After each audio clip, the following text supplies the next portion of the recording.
ताज्या बातम्यांसाठी महान करेला सबस्क्राइब करा आणि बेल आयकॉनला क्लिक करा। गुहागर नगरपंचायतच्या उपनगराध्यक्षपदी प्रदीप बेंडल, स्वीकृत नगरसेवकपदी अमरदीप परचुरे, संतोष सांगळे यांची निवड। गुहागर नगरपंचायतच्या निवडणुकीमध्ये भाजप व शिवसेना युती झाली होती।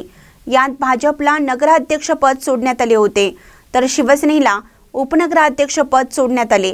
जनतेतून भाजपच्या नीता मालप या निवडून आल्या, तर युतीचे 17 पैकी 13 नगरसेवक निवडून आले होते। उपनगराध्यक्ष व 2 स्वीकृत नगरसेवक उमेदवारांची निवडणूक प्रक्रिया पार पडली। पालकमंत्री उदय सामंत यांनी उपनगराध्यक्षपदी प्रदीप बेंडल व स्वीकृतसाठी अमरदीप परचुरे यांची नावे निवडली होती, तर भाजप प्रदेश अध्यक्ष रवींद्र चव्हाण, माजी आमदार डॉक्टर विनय नातू, जिल्हा अध्यक्ष सतीश मोरे यांच्या आदेशानुसार स्वीकृत नगरसेवकपदी संतोष सांगळे यांची निवड करण्यात आली।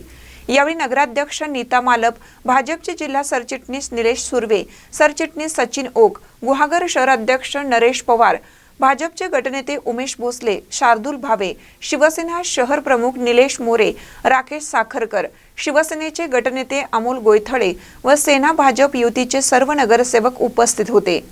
भाजप सेनेचे वरिष्ठ नेते यांनी दिलेली संधी व शहरवासियांनी दिलेली साथ यामुळे पुढील 5 वर्षात गुहागरला अभिमान वाटेल असंच काम सर्व नगरसेवकांच्या साथीने करू।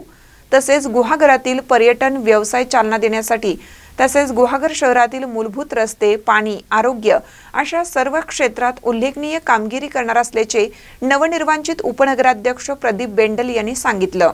महानकर न्यूजसाठी विनोद चव्हाण, गुहागर।